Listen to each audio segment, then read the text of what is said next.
The invention of television has made it possible for us to communicate through a combination of sights and sounds. Modern means of communication have overcome the ancient barriers of time and distance. In which is visible a whole new era of communication. In one generation, voice and vision have transcended space. Science, engineering, and organization have harnessed the ratio between light and sound. Do you suffer because your storehouse of words is smaller than you'd like it to be? Well then, hey, don't touch that channel selector. Well then, kids, you don't have to... Hey, I told you not to touch the selector. This is all for you. This is all for you. This is all for you. This is all for you. Psychological warfare has been waged against America for much of this century. This war for the mind of the public has been facilitated by the emergence of mass media and the transformation of American education by behavioral psychologists. In the book 1984, George Orwell warned that people were in danger of losing their human qualities and freedom of mind without being aware of it while it was happening because of psychological, emotional, and intellectual manipulation. Mind control. Mind control in America. The most effective way to protect yourself from subconscious manipulation is by being aware of how it works. What the conscious mind believes, the subconscious acts on. It works like programming a computer. Information is fed into a computer, and the computer acts on it. However, if the information fed into the computer is wrong, it still acts on it. If a person believes something that is not true, the memory banks of the subconscious mind do not correct the error, but act on it. The theory of cognitive dissonance holds that the mind automatically and involuntarily rejects information not in line with previously accepted thoughts and beliefs.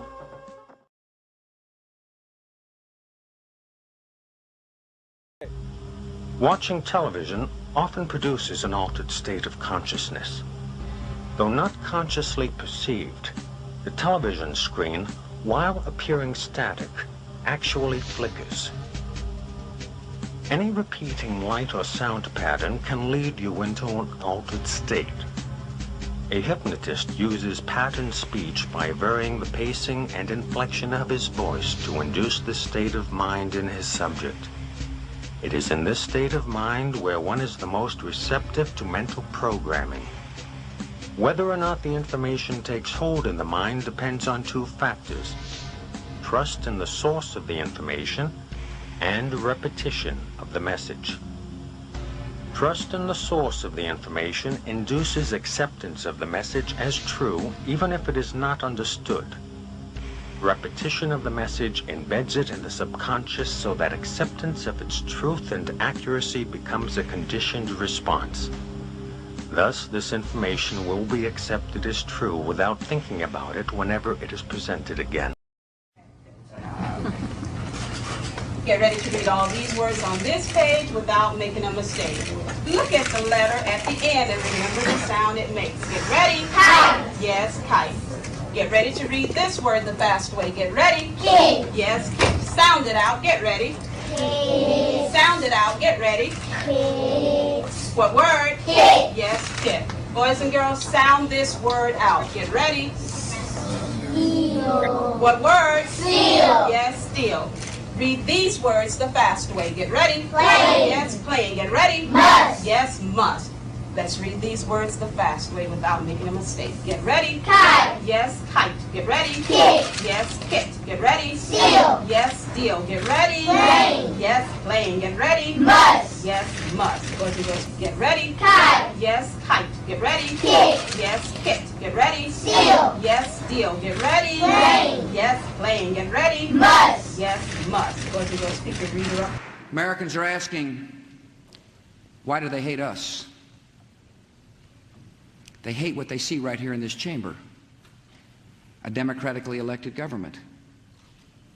Their leaders are self-appointed. They hate our freedoms, our freedom of religion, our freedom of speech, our freedom to vote and assemble and disagree with each other.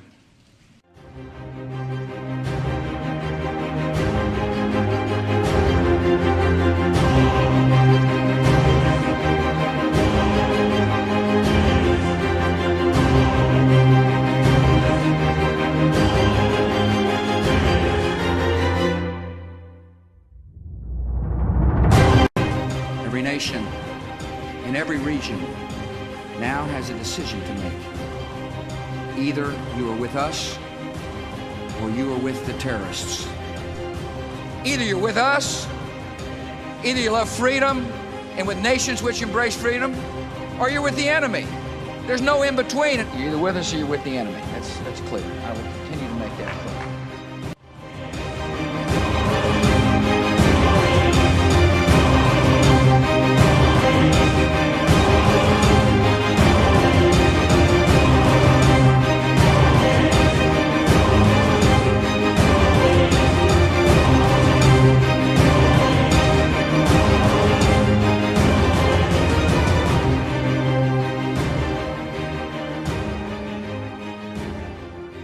We have an obligation to every last victim of this illegal aggression because all of this carnage has been done in our name. Since World War II, 90% of the casualties of war are unarmed civilians, a third of them children. Our victims have done nothing to us. From Palestine to Afghanistan to Iraq to Somalia to wherever our next target may be, their murders are not collateral damage. They are the nature of modern warfare. They don't hate us because of our freedoms. They hate us because every day we are funding and committing crimes against humanity. The so-called war on terror is a cover for our military aggression to gain control of the resources of Western Asia.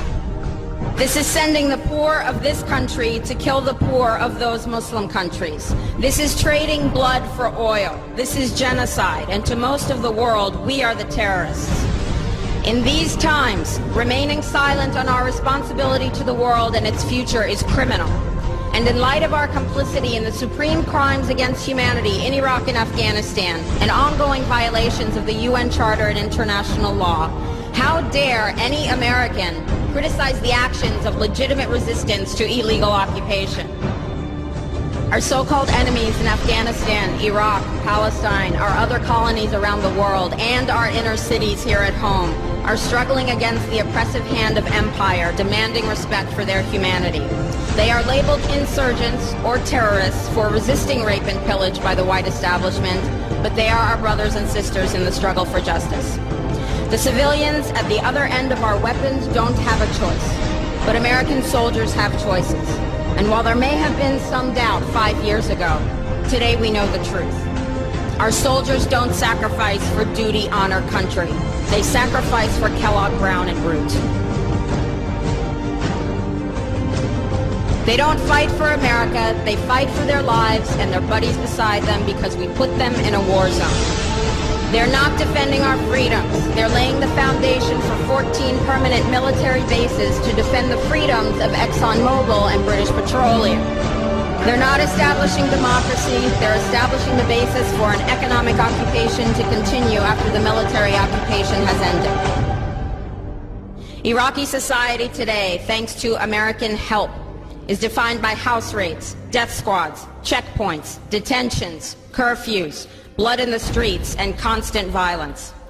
We must dare to speak out in support of the Iraqi people who resist and endure the horrific existence we brought upon them through our bloodthirsty imperial crusade. We must dare to speak out in support of those American war resistors, the real military heroes who uphold their oath to defend the Constitution of the United States against all enemies, foreign and domestic, including those terrorist cells in Washington, D.C., more commonly known as the legislative, executive, and judicial branches. Frederick Douglass said, "Those who profess to favor freedom and yet depreciate agitation are people who want crops without plowing the ground. They want rain without thunder and lightning. They want the ocean without the roar of its many waters." The struggle may be a moral one, or it may be a physical one, or it may be both, but it must be a struggle. Power concedes nothing without a demand. It never has, and it never will. Every one of us must keep demanding, keep fighting, keep thundering, keep plowing, keep speaking, keep struggling until justice is served. No justice, no peace. No justice.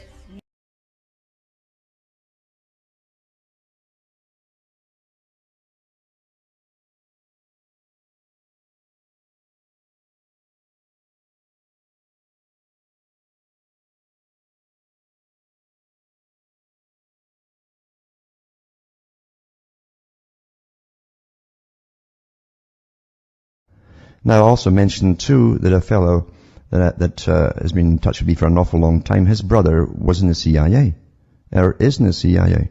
He will never talk about the CIA to him. He'll never give anything away whatsoever, except one bit of advice. He said, never watch the television.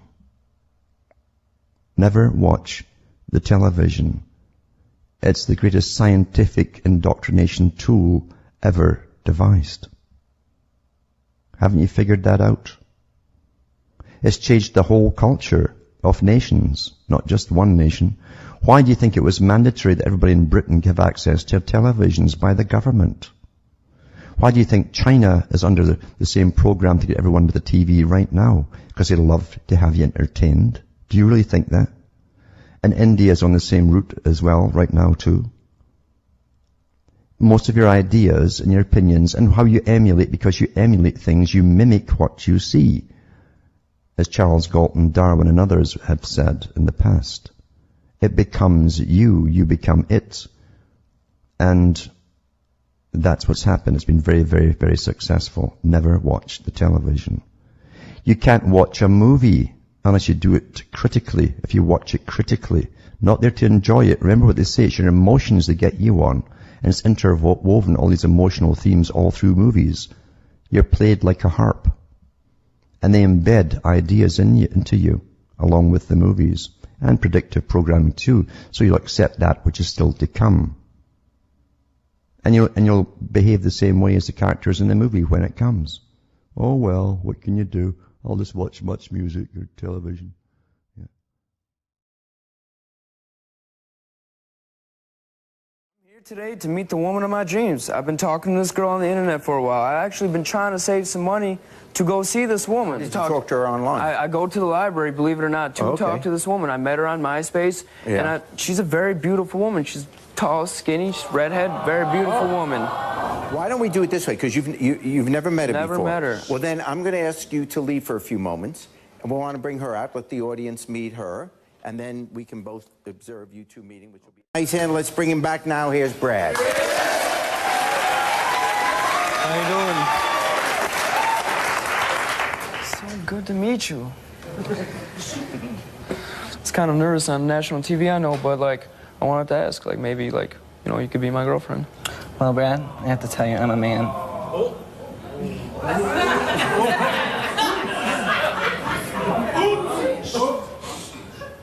I'll try anything once. So, in his book, from the book Behold the Pale Horse, written by William Cooper, a former naval intelligence officer, in regards to a document concerning the American public, it states, diversion is the primary strategy. The simplest method for securing silent weapons and gaining it is to keep the public undisciplined and ignorant of basic system principles while keeping them confused. And this is what these reality shows are doing. Confused about gender, confused about political, confused about your role. You understand what I'm saying? Confused about religion, confused about politics. It says keep them confused, disorganized, and distracted with matters of no real importance. Whereas the media, MEDIA, which stands for Multi-Ethnic Destruction in America, or Maniac European Devils in Action, keeps the adult population's attention diverted from real social issues and captivated by matters of no real importance. It goes on to say, the schools are keep the young public ignorant of real mathematics, real economics, real law, and real history. One of the things that surprises a lot of people, and it shouldn't because it's publicly known, is that our education system is not about educating as much as it is about socializing. Like the duckling in the chicken yard. If you take that duckling and raise it with the chickens, it's going to be imprinted, it's going to behave like the chickens. And in that very real sense, we perpetuate this. The danger is we don't just perpetuate it, we don't just enculturate it, but it's the only sane way we see to raise our children. And the result is there's no escaping it. C.S. Lewis said, when training, which is Skinner, Pavlov, beats education, civilization dies.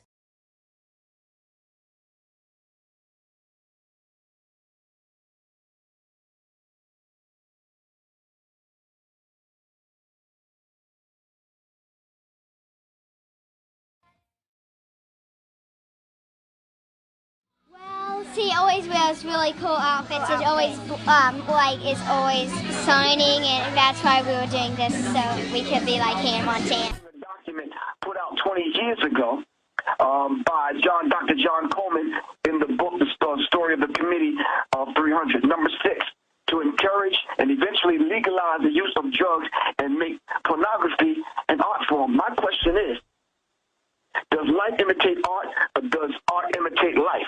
If you're going to make pornography an art form, and then make it an art form to whom? Your little babies, my little babies? How does that work?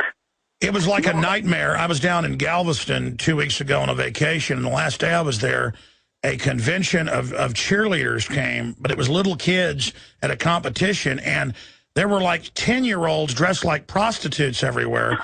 And they were being rude to my daughters because they thought they were there for the competition. And I mean, it was freaking me out. In fact, we even came home a day early. I mean, people are training their daughters to be whores. Wow.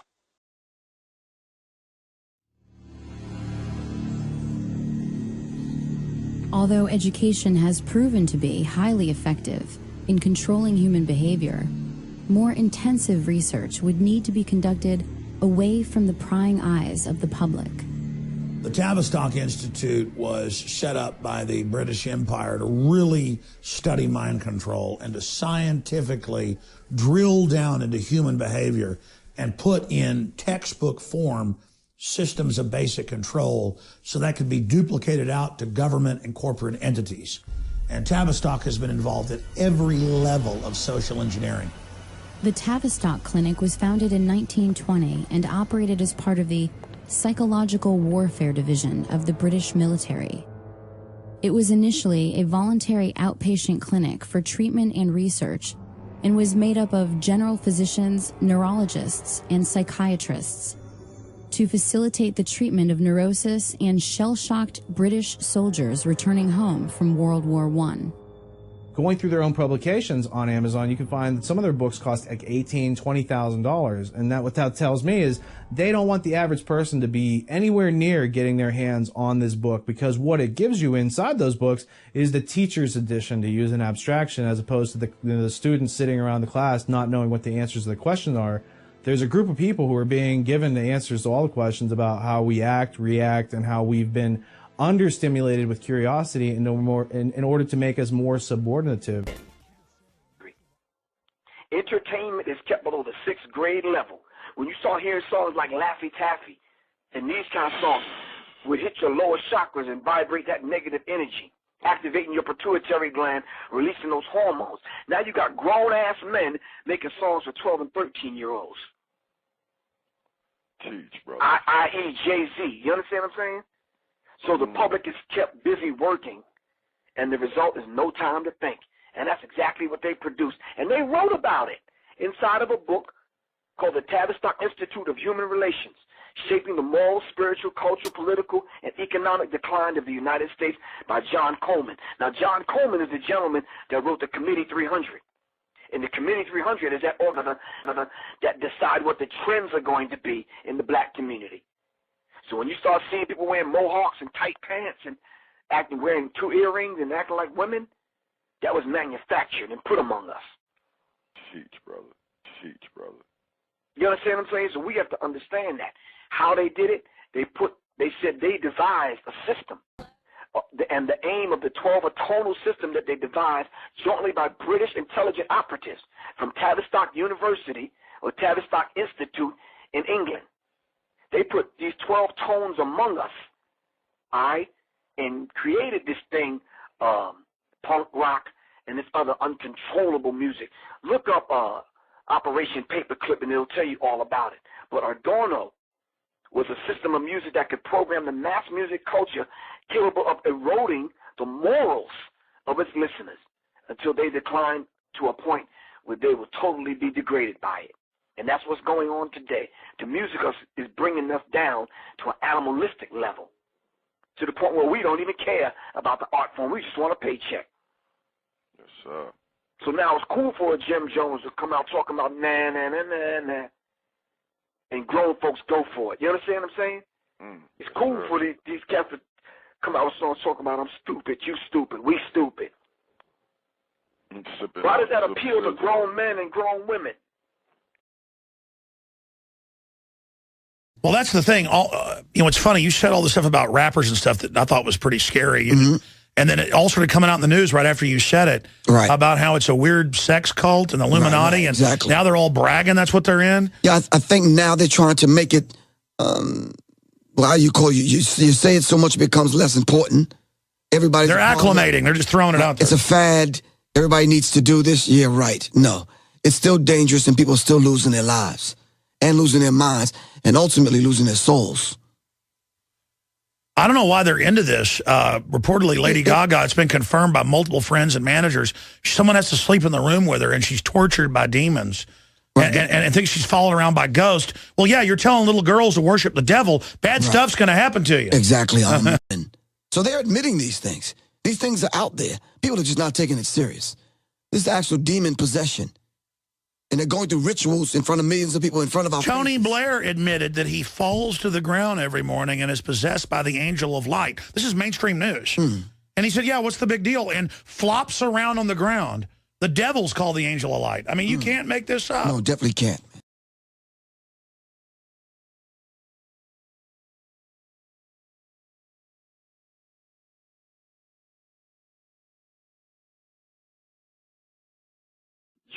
Joe Bacan put out a DVD called The Corporation.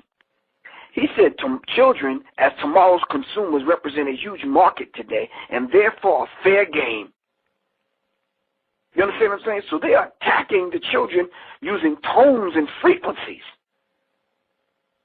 And parents want to see their children happy. We go out and use our credit cards and our hard-earned dollars to make sure our children are happy. So we get the sneakers and the new video games and the new songs that come out and this kind of thing. Thinking that we're making our children happy, we're feeding our children's minds and souls to the wolves.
if you don't submit to control, if you're a radical, you're less likely to be loved.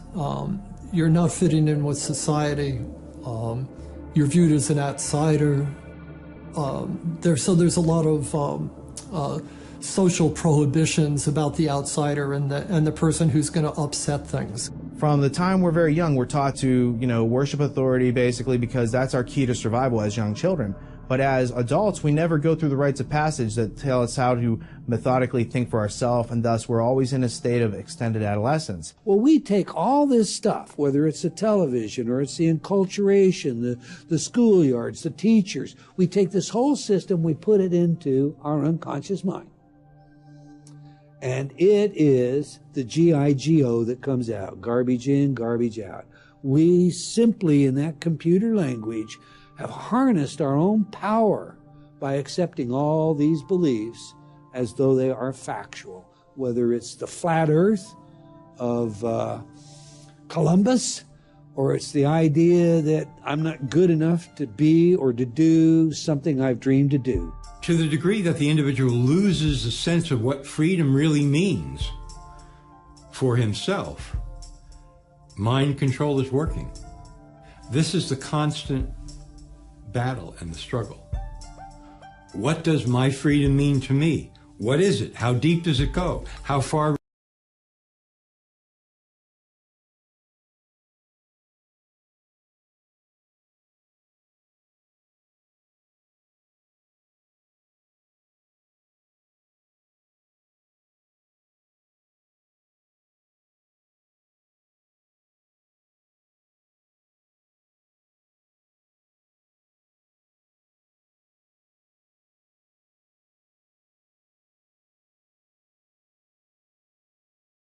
I sit on a council of 13 people that take orders only from the Rothschild Tribunal in London, which they claim they take their orders directly from Lucifer. I was the manager of Zodiac Productions, which Zodiac Productions, its name's been changed since then. I'm not even sure what they call it now, but it's the largest music conglomerate in the world. It owns RCA Records, Columbia Records, Motown Records, owns almost all the concert booking agencies in the United States. And that's not even the name of the company that owns it. The name of the company that owns it is Brenner Enterprises, and Brenner Enterprises is owned by Chase Manhattan. Chase Manhattan's owned by Standard Oil, and Standard Oil is owned by the Lords of London. You can track it on back. You kind of get the idea after a while. But I was the managing president of Zodiac Productions. It was one of my jobs as being one of these 13 people. Thus, I got to know many of the people who produce music and sing the music and play the music that you play. Now, one of the closest friends that I got during that time that I obtained was a man named David Crosby. Crosby, Still, Nash & Young. And I saw David the day before Christmas last year, talked with him. I got him away from this witch that he had with him. He told her to go shopping. We were in West Hollywood, and I was witnessing around to people I knew. We went off in this store, and we started talking. I said, David, I'd like to ask you a couple questions. I said, I already know the answers, but I've been gone for 5 years. I'd like to know if certain things are still the way they were when I left. I said, now I'll have to explain some of this when I'm done, because you're not going to understand it all unless you know something about music. I said, do they still take the master to the temple room? Dave said, yeah. I said, do they still have the coven conjure demons into the master? He said, of course. I said, now, I got to know something. What's the main reason for rock music? He said, come on, Lance, you know what the reason is. I said, please, David, I don't want to guess. Tell me what the main reason is. He says, the same as when you were in, so that we can place spells on people that we couldn't cast spells upon. I'll explain what that means in a minute. I said, okay, one last thing. I've been hearing that you must be an initiated witch now to get a record contract. He said, that's right. He says, many of us that weren't total witches have to be witches now in order to produce music. I said, thank you. The master is a tape about as big as the top of this podium that looks like an overgrown 8-track that the album is cut on, and it's placed in a machine that produces and presses the records and the 8-tracks and cassettes that you buy. After it's been recorded, it's taken in. This is why a master's cut months in advance before it's released. On the full moon, it's taken in to a temple room about the size of this auditorium that is in every one of the major music companies, behind locked doors up in the executive offices. And it's placed on an altar sitting in the north of the room, and a pentagram engraved in the floor. And 13 hand-chosen witches and wizards and a coven come in and conjure a principality or a power up, usually Regia or something like that, and order him to tell the demons under him to follow every record and every tape coming off of that master. I sold my soul to the devil. I know it's a crappy deal. This it came with a few toys like a Happy Meal. You know, what was going on in my life at 15, and that's how I got introduced to the music industry. I swear I wanted to be like the Amy Grant of music. Yeah. But it didn't work out, and so I sold my soul to the devil. How I came about being a lyricist is weird, because I started out technically, like I used to write all the time, you know, before I started going into the Rain Man thing, you know. Why do you still do it? Why are you still out here? Well, it goes back to the destiny thing. You know, I made a bargain with it, you know, a long time ago, and I'm holding up my end. What was your bargain? To get where I am now. Should I ask who you made the bargain with? with the chief commander. On this earth? And on this earth, and then in a world we can't see. Yeah, well, sometimes they don't want to, and they're, you know, Gaga, we can't get, you know, the frequency's weird, and, you know, it's sounding a little bit strange, and I'm like, if you don't get this right now, I swear to Lucifer, I'm gonna, you know, I get a little bit mad, and I'm like, if you don't get this right now, I swear to Lucifer, I'm gonna. What has this done to your career? What has it done to my career? What has it done to your career? In what way? How has it impacted, you know, touring, record sales? Album's #1 all over the world. All over the world. America's the only one, because I don't want to say too much. But it's not #1 in the United States. It's conspiracy, yeah. I don't want to say too much. I'm done. I don't want to say much because I'm hurting. I'm really hurting. I had to ask some friends because I was hearing a lot about her, and so they told me, you know, who she was and what she was doing. And I come from the school of thought there's just some things that the public just shouldn't know. You know what I'm saying? Like things that happen between two people, a wife and a husband, girl. I just don't think that it's for mass consumption. I just have always felt that way, and I just think that the whole idea of celebrity and fame has become really convoluted and, you know, kind of bastardized, like whereas fame used to be the byproduct of success, and now it's the ultimate goal. And if your ultimate goal is to be famous, then you're gonna do a lot to get there, like sign your name in blood in a contract with the devil. Like you're gonna end up on a one-way street and it's going nowhere. Like that's just the truth. I've seen so many people like forsake their moral code and their value systems just for a little bit of fame, and it's not worth it at the end of the day. It's really not worth it. Martin Lawrence is the guy that showed everybody you can make it from D.C. to Hollywood. And I had a personal stake in his success. Every time he did something, it made me feel inspired and really good. And he was always real nice to me. He'd sit me down, what's going on with you, baby boy? What? We'd talk about comedy, whatever. And, you know, when we did Blue Streak, we were promoting it, and Martin had a stroke. He almost died. And then after that, I saw him, and I was like, oh, my God, Martin, are you okay? And he said, I got the best sleep I ever got in my life. That's how tough he is. So let me ask you this. What is happening in Hollywood that a guy that tough will be on the street waving a gun, screaming, they are trying to kill me? Yeah. What's going on? Why is Dave Chappelle going to Africa? Why does Mariah Carey make a $100 million deal and take her clothes off on TRL? A weak person cannot get to sit here and talk to you.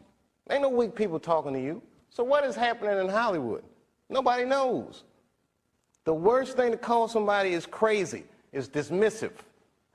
I don't understand this person, so they're crazy. That's bullshit.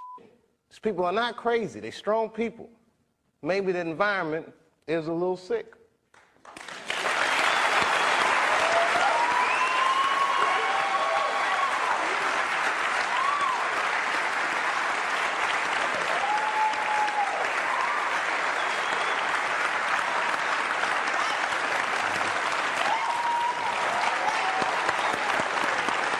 some of us are against the Illuminati, and we are against the Illuminati at our own detriment. When people are against the Illuminati, then they get punched in the face all the time. The press hates them, and nobody likes them. End quote. We all love Dave Chappelle. Exactly. Dave Chappelle has never been a part of the Illuminati. They don't want him or me or people like us. Yeah. But now it's not necessary for us to stir up that hornet's nest unless we intend to get stung 1,000,000 times. I didn't understand that. They had to sting me 1,000,000 times. Right. I'm still not going to join, but I respect it a little more. All right. You're managed by the company, and this surprised me. I only found this out today. You're managed by the company. You look after S Club 7. You used to look after the Spice Girls, Simon Fuller. Have they tried to mould you in any way, though, if people ask you to do things to change the way you look or speak or behave? Yeah, one of them tried to mold me into a big triangle shape, and I went, no. Nah, you know, I've got my own style. Would you like me to show them how the sign of the curse works? Sign of the completely curse? different. How does it go? No, not at you people out there in the audience, but this is the difference. Aim it toward Red China, would you? This is the sign of the horns, a curse sign, the 2 fingers extended. This way, spread apart for sort of shotgun blast, you know.